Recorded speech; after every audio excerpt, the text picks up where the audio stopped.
I think the biggest thing that when we look back at the last, especially the fourth quarter, over the last 3 or 4 weeks, we've been really good at third down. And we gave up. We were right on track going into the third quarter. I think we'd got off the field 7 of 11 times, but the last 8 times, 7 times we didn't get off. And so being better on third down, better communication, I think at times. And I think just, being able to get ourselves in manageable situations. We weren't real good on first down, obviously, as well. But, I don't know if we just didn't execute like we did, obviously, the first and third quarter, and we've had all season. That's something we're addressing. A couple of times on that last drive where guys were in positions to make plays. You dialed up something on 3rd and 2. Rutgers is at the 40, and if they don't get the first down, they're going to have to punt because they're in their own territory. And Marcus Oliver played great all day. He had 12 solo tackles, and I think another guy had a chance to get Martin in the backfield, and he ends up getting 4 yards.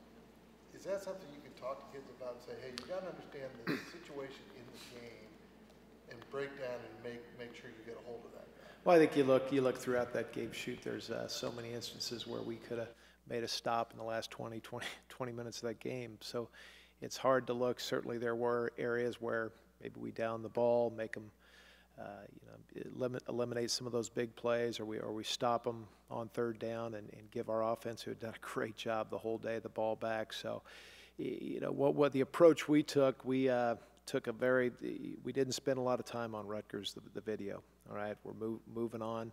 Obviously, we've got a very tough opponent this week.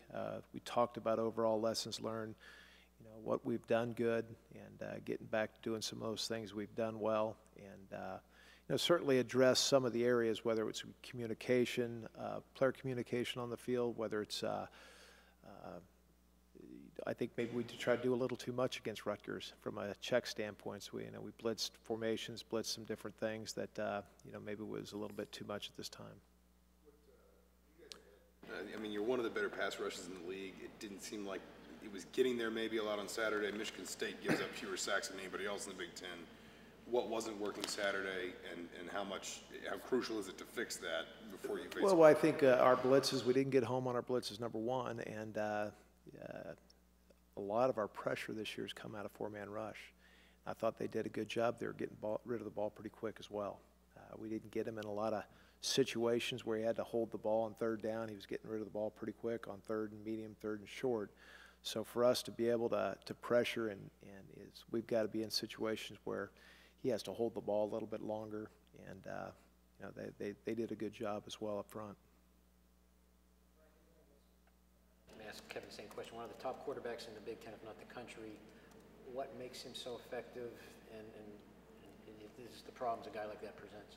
Well, I think it's very difficult. He doesn't ever look like he gets rattled. I mean, people have tried to pressure him, tried to do a lot of different things, and he's a big quarterback back there that makes great decisions. I've been very impressed with his receiver core.